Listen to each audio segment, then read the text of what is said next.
A origem do pecado.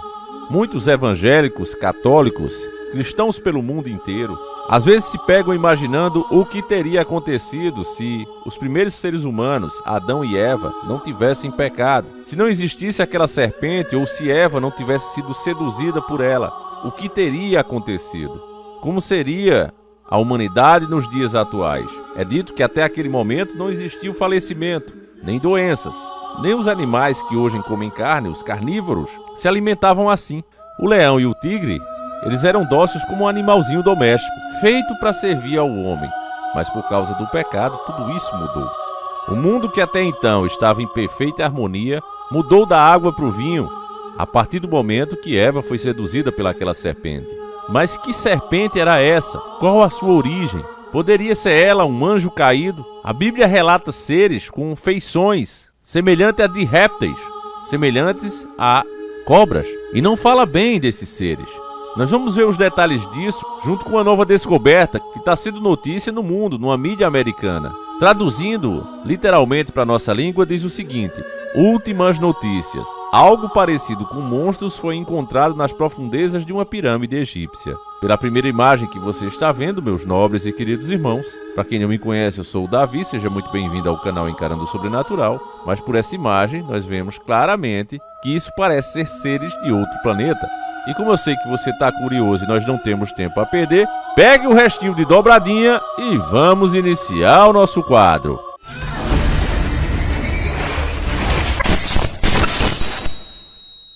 Está cada vez mais clara a existência dos extraterrestres no Antigo Egito. Para outros, esses extraterrestres nunca vieram de outro planeta.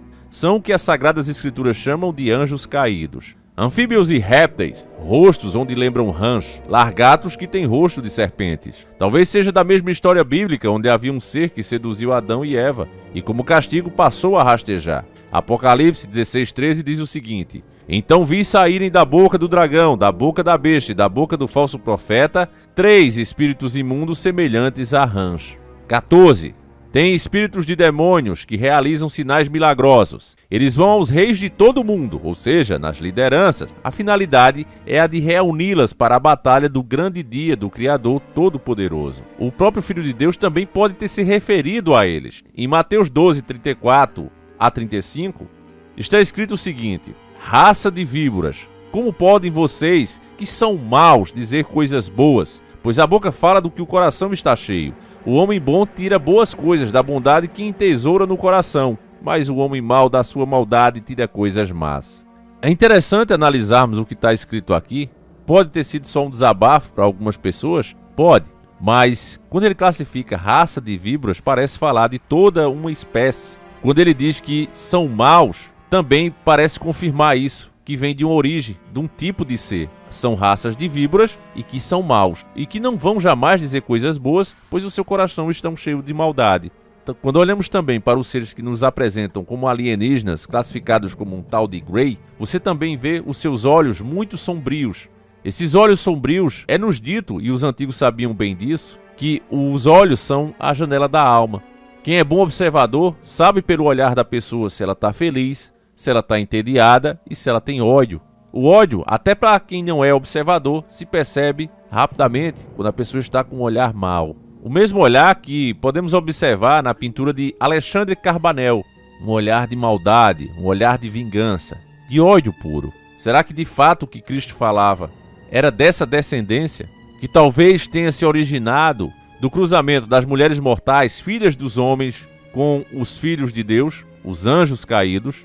Muitos acreditam que sim. Partindo agora para o Egito, nos dias atuais, uma expedição às profundezas de uma pirâmide egípcia descobriu-se algumas imagens de criaturas monstruosas. Estas descobertas foram feitas por uma equipe de pesquisadores lideradas pela renomada egiptóloga doutora Sarah Williams. Isso gerou fascínio e especulação em todo o mundo. A expedição, financiada pela Sociedade Arqueológica Nacional, pretendia originalmente explorar câmaras desconhecidas de antigas estruturas. No entanto, o que encontraram superou todas as expectativas, aninhando-os numa câmara anteriormente escondida. Enterrados sob camadas de areia e detritos, jazem os restos mortais de uma criatura que desafia a explicação convencional. A doutora descreveu a descoberta como surpreendente e desconcertante. Criaturas estimadas em milênios de idade apresentam características que sugerem uma mistura de características reptilianas e mamíferas. Suas enormes estruturas com membros alongados e crânios formidáveis levaram alguns especialistas a especular sobre seu possível papel na mitologia egípcia antiga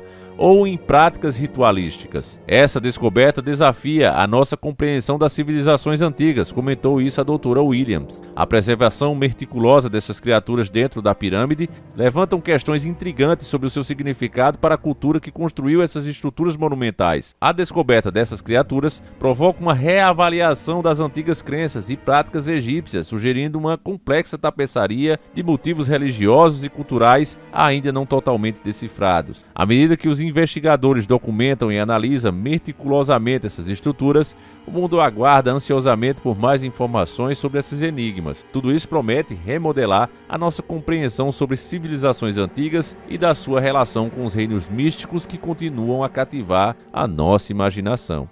Eu tenho certeza que vocês, meus nobres queridos irmãos, principalmente para aqueles que são de 80, 84 como eu, devem ter percebido a enorme semelhança dessas estátuas, principalmente essa aqui, com as estátuas que nós vimos no anime Thundercats. O ser que se considerava a reencarnação do mal se chamava Mu-Ra. Ele morava também em uma pirâmide negra, e nessa pirâmide ele tinha várias estátuas muito parecidas com isso aqui. E eles eram os antigos deuses venerados por ele. A partir de um tipo de invocação que o Mu-Ra fazia, esses seres liberavam poderes e eles se transformavam, como ele mesmo dizia, saindo daquela forma decadente, mumificada, para se transformar em Mu-Ra. Infelizmente, a tática que nós conhecemos bem aqui, usada pela grande mídia, ferramenta principal dos donos do sistema, ela fez a cabeça das pessoas e ridicularizou tudo que é espiritual, fazendo com que quem acredita nas coisas espirituais pareça um ignorante, e que o bacana, o avançado, o inteligente é negá-las a todo custo. Sendo assim, eles têm hoje o espaço ideal e perfeito para ampliar uma certa agenda que nós conhecemos bem. Olhando para trás, como você viu agora no desenho do Thundercats, nós podemos entender bem como isso aconteceu, porque desde pequeno fomos acostumados a essas coisas e elas foram normalizadas. Tenho certeza que se alguém falasse esse tipo de coisa naquela época, onde éramos ainda crianças, nós riríamos do que foi dito. Afinal de contas, nós sabíamos que tinha um Lion para combater com a espada justiceira, usando o olho de Tandera que tudo vê. É mensagem subliminar que não acaba mais, mas nós não percebíamos e até hoje tem gente que luta para não ver. Eu não posso, meus irmãos, garantir para vocês que essas imagens em si que a gente está vendo seja de fato de uma descoberta. Parece ser. Mas os usuários, os internautas dos Estados Unidos, dos americanos, eles estão muito mais avançados em inteligência artificial. Então, se isso aqui for fruto de inteligência artificial e seja uma matéria fake, nós não podemos afirmar com 100% de certeza. Mas as imagens em si não mudam o raciocínio desse vídeo, porque se olharmos, por exemplo, para a esfinge, nós vemos uma mistura humana, né, rosto humano, com um animal, ou seja, um ser híbrido. Também se olharmos atentamente para esse monumento de 73, quase 74 metros de comprimento e 6 metros de largura, se olharmos para esse turbante que eles usam, que é o mesmo que o faraó também usava, você vê que tem uma serpente, né? Lembra muito uma serpente. E a serpente era muito adorada por esses povos. Eles a consideravam sábia, consideravam aquele animal sagrado. E tudo isso tem um motivo, meus irmãos. A origem é uma só não vê quem não quer. Esse vídeo acaba aqui, eu espero que você tenha gostado e acima de tudo entendido. O que você acha, meus nobres e queridos irmãos? Seja as imagens montadas por inteligência artificial ou não, tudo o que foi falado aqui, que nós encontramos na Bíblia, a adoração dos egípcios à antiga serpente, e não é só eles, tem vários povos também, eu pergunto a você, é uma mera coincidência, meus irmãos? Ou existe, de fato, esse tipo de pessoas, vamos colocar assim, para não sermos acusados de nada, esse tipo de ser está realmente no meio de nós? Poderiam eles estarem no mais alto controle do planeta Terra, nas mais tradicionais famílias? Há pessoas até que acreditam que eles nem sequer falecem, apenas trocam a pele dos seus corpos. Enfim, Talvez isso nunca saberemos. Com as regras de hoje a gente não pode nem sequer chamar, citar, né, para evitar ganhar um carimbo aí da Wikipédia e ter o alcance ainda mais limitado. Enfim, a gente vai acabando por aqui e agora é a sua hora de brilhar, meu irmão. Quero saber a tua opinião. O que você considera que sejam todas essas tais coincidências, meus nobres? Deixa aí, faço questão de ler e agradeço a cada um de vocês por sempre acompanhar aqui o canal. Se você acha importante o trabalho, não deixe de compartilhar, deixar aquele likeão, comentar e se puder se torne um membro, isso também ajuda muito o canal. Fiquem com Deus, meus irmãos, um abraço e a gente segue juntos. Fui!